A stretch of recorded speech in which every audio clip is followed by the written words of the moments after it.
Perkenalkan, nama saya Aditya Pratama sebagai Ketua Umum dari Kelompok Tani Litijaka. Berdirinya Litijaka ini secara nama kita terlahir dari tanggal 23 Agustus. Cuman secara legalitas dari kelurahan, dari Dinas Ketahanan Pangan dan Produksi, kita terlahir dari tanggal 1 September 2020. Awal mulanya ini, inisiator ini kan kita melihat banyaknya suatu isu, banyaknya berita di media bahwasanya terjadi krisis moneter, krisis ekonomi, resesi ekonomi gitu kan. Ada ketakutan dan kekhawatiran yang ada di kita. Bagaimana kita bisa bertahan di masa pandemi seperti ini? Akhirnya kita diskusi bersama kawan-kawan apa yang bisa kita manfaatkan dan apa yang bisa kita bantu untuk masyarakat di wilayah tersebut. Akhirnya kita melihat adanya lahan tidur ini yang dimiliki oleh orang Cina dengan luas hampir 1 hektar, dan kita terdiri dari 37 anggota yang memang ingin bertahan melalui pertanian ini. Awal mulanya kita terbentuk bagaimana kita bisa punya uang jajan sehari-hari di masa pandemi seperti ini. Makanya kita buatlah kebun dan kelompok tani Litijaka ini. Kayak gitu. Tantangannya banyak sebenarnya. Yang pertama ini kita awal mulanya kan kita swadaya, kita kolektif dari uang untuk jajan kita sisihkan untuk beli pupuk, untuk beli bibit, yang lalu seberes itu kita panen, kita jual ke masyarakat di bawah harga pasar gitu kan. Dan kedua, alhamdulillahnya sampai hari ini banyak ada pihak yang membantu kita, mulai dari Budik Damber, mulai dari bibit gitu, mulai dari pupuk dan lain-lainnya gitu, dari Dinas Ketahanan Pangan, dari Pak Sandiaga Uno serta Pak Wakil Wali Kota udah berkunjung di sini. Inisiator daripada terbentuknya Litijaka ini, kita yang sekarang ada di Litijaka ini, pemuda-pemuda yang ada di Litijaka ini semuanya menjadi inisiator daripada terbentuknya kelompok tani Litijaka, termasuk pembina kita Pak Ustadz Dori, termasuk Darul Qutni Wau sebagai sekarang yang rumahnya ditempati sebagai sekretariat kita sementara gitu kan. Untuk lahan yang ada di sini, pertama hanya kita punya cabai doang, satu petak itu cabai doang. Di sini masih tertimbun semua, masih rumput-rumput tinggi gitu kan. Kita babat, kita buka lahan ini, kita bangun pertanian di sini gitu kan. Untuk peminjaman tempat ini sebetulnya kita nggak belum ketemu sama orangnya, cuman kan sebelum kita menggarap di sini ada orang tua kita yang menggarap di sini. Dia bilang pakai aja itu lahan, asal kesepakatan dengan orang yang punya ini, jangan dibangun bangunan. Kalau dibangun bangunan nggak boleh, untuk digunakan untuk bertani diperbolehkan, seperti itu.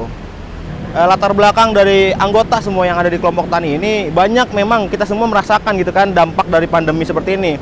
Beberapa kawan kita ada yang di PHK dari pekerjaannya. Saya sendiri adalah korban pandemi yang cuti kuliah karena tidak ada biaya untuk melanjutkan kuliah. Jadi saya cuti dulu di masa pandemi seperti ini. Dan yang mendominasi di sini kebanyakan adalah anak-anak sekolah, anak-anak SMA. Kita memang kisaran umur 15 sampai 25 tahun kayak gitu. Oke, untuk secara pengetahuan kan memang kita nggak ada yang paham akan pertanian ini. Maka dari itu kita alhamdulillah gitu kan, orang-orang tua sini banyak membantu kita dari cara menanam, cara panen dan lain-lainnya, cara mengatasi hama pakai apa. Dan kita emang insya Allah ini adalah pertanian organik yang kita laksanakan. Untuk masalah pasar ini kita memang punya keinginan gitu kan, bagaimana petani ini banyak diminati dan insya Allah pengen saya jadikan budaya anak muda di setiap daerah. Karena secara pandang gitu kan, petani ini hanya orang tua dan pemuda ini tidak mau yang menjadi petani itu gitu kan. Oleh karena itu kita mendorong bahwasanya kita ingin petani itu bukan seperti pikiran orang-orang yang petani itu tidak miskin masa depan, tidak punya masa depan, hitam, kucel, kumbang, nggak seperti itu. Makanya kita ingin mendorong bahwasanya petani ini adalah orang yang paling hebat yang ada di Indonesia, karena dia bertani di negara agraris dan mereka adalah penjaga tatanan negara Republik Indonesia ini. Tantangan pasar sih sebenarnya gini, kita masih harga sama dengan apa non organik. Karena apa? Pasar yang kita miliki hari ini adalah mungkin kalangan menengah ke bawah yang mereka nggak peduli dengan kesehatan, mereka nggak paham dengan organik. Makanya itu jadi tantangan kita untuk edukasi ke mereka bahwasanya apa yang kita tanam hari ini adalah tumbuhan yang sehat untuk kita ke depannya gitu. Ini jadi tantangan kita, bagaimana mereka bisa menerima dengan harga yang mungkin di atas harga warung kalau kita sudah menjual yang organik itu gitu kan. Dan untuk sumber daya yang kita pakai untuk organik ini, mungkin kita pakai kulit pisang, kita pakai air beras yang di warga kita pintain untuk menjadi pupuk cair yang kita buat sendiri, seperti itu. Untuk mengedukasi masyarakat gitu kan, kita sih sebenarnya untuk sulit ya untuk mengeloli masyarakat agar mereka paham pertanian organik ini. Cuman ini yang menjadi tantangan hari ini untuk kedepannya, bagaimana masyarakat ini bisa paham kenapa harga organik ini lebih mahal, karena kita berbicara kesehatan, kita jelaskan bagaimana dari penanaman, perawatan hingga kesehatan mereka yang non kimia untuk kesehatan mereka seperti itu. Oke, sekarang kita akan lihat-lihat. Sekarang yang ada di tanaman yang ada di kebun kita ini hanya baru bayam, kangkung, tomat, jagung, timun sedang dalam masa pertumbuhan. Sebelumnya di pojok sana itu ada tanaman kacang panjang. Cuman karena sudah habis masa panennya, kita ganti dengan tomat seperti itu. Oke, sekarang kita beralih dari kebun ke perikanan. Di sini kita memang ikut dalam dunia perikanan juga. Di sini kebetulan ada budidaya bawal. Di sini ada budidaya nila.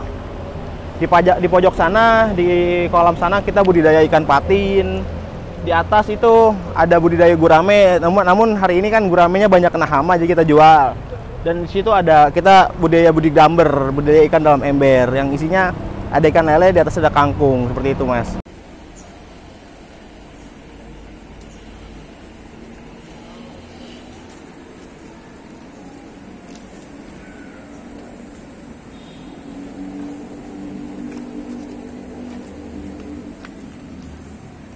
Sekarang kita sedang melihat-lihat budidamber ini. Kenapa sih kita milih budidamber ini? Seakan ini kan persoalan kita kan sekarang belum punya lahan. Kebetulan itu lahan orang, sewaktu-waktu memang lahan itu akan digunakan menjadi bangunan, kita akan tergusur. Makanya kita pilih bagaimana kita punya solusi lain gitu kan. Ketika memang kita nggak punya kebun karena tanahnya sudah dipakai orang, kita milih budidamber. Jadi ketika memang kebun kita sudah digusur oleh bangunan karena orang yang punyanya menggunakan, kita langsung pindah ke budidamber. Insya Allah kita ketika memang ada modal, kita akan bangun hidroponik dan greenhouse di sini. Dalam ember ini ada satu ember ini sekitar 50 ikan lele. Di atasnya ini akan ditumbuhkan oleh tanaman kangkung gitu. Kita akan jual ini semua untuk kita lanjut lagi, kita beli bibit lagi, kita pakai ini lagi. Sekitar ini ada 10.000 bibit lele dan 10.000 tanaman kangkung di sini. Kayak gitu. Untuk hasil penjualan ini kita bakal gunakan untuk modal awal lagi, beli bibit, beli pupuk, beli bibit lele, beli bibit tanaman. Ketika memang ada sisanya, kita ingin bangun sekretariat agar kita punya sekretariat yang memang bisa dikunjungi orang untuk belajar kelas bertani di sini. Sama, kenapa kalau kita misalnya punya masalah di rumah nggak boleh nanam? Saya pastikan tanamannya nggak akan tumbuh dengan baik.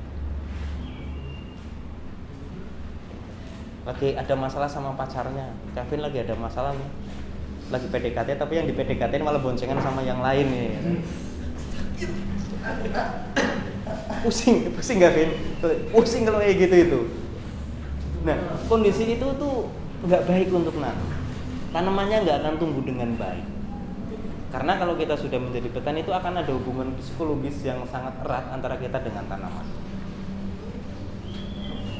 Betul. Banyak petani yang bahkan kadang-kadang ngajak ngobrol tanamannya. Dia ajak ngobrol, kita sambil nyiram gitu kan. Yang senang sholawatan sambil nyiram, sambil disolawati. Betul.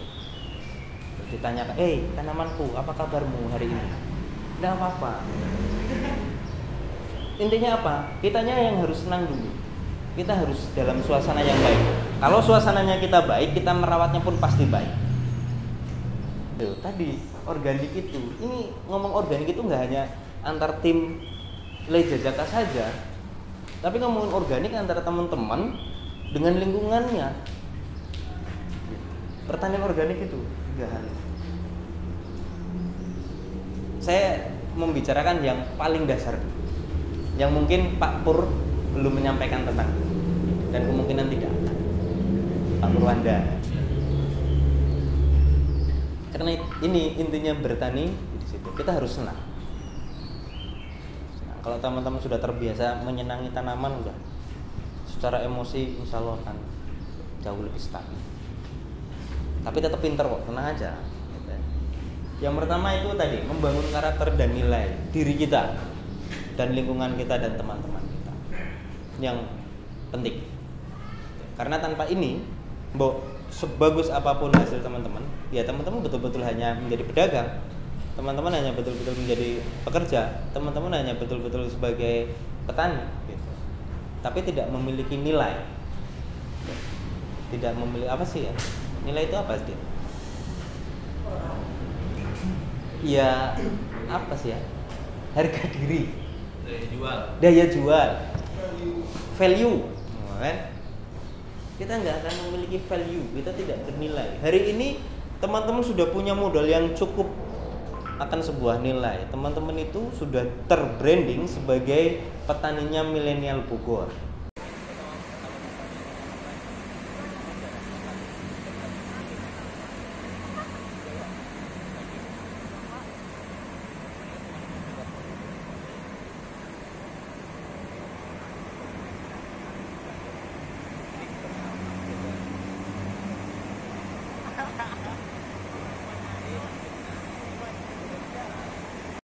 Fajar Humaydi, saya sebelum dari sini saya bekerja sebagai kasir di perusahaan retail.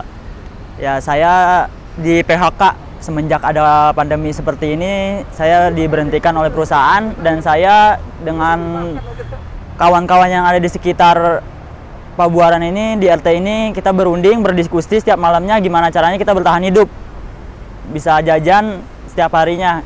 Nah, kita berdiskusi, menemukan solusi dan kita mengarah ke pertanian. Mengarah ke pertanian kita mikirnya karena bisa membantu masyarakat juga, bisa membantu diri sendiri. Ya sebenarnya pertanian itu ibarat menurut saya itu pahlawan untuk bangsa. Karena kalau nggak adanya petani, Indonesia pasti bakal hancur. Sebelumnya ya sangat susah karena kan kita harus menggarap, mencangkul. Ya untuk awal badan kita pada sakit. Nah, setelah itu kita secara berlangsung terus menerus ya itu sudah terbiasa dan itu sudah tidak terasa di badan, pegal dan sakit seperti itu. Dan saya setelah misalnya selesai pandemi ini saya komitmen bersama teman-teman ya saya akan terus berkembang dalam pertanian. Dan kami ingin membuka pekerjaan untuk masyarakat yang ada di sini supaya membantu dan meringankan orang tua seperti itu.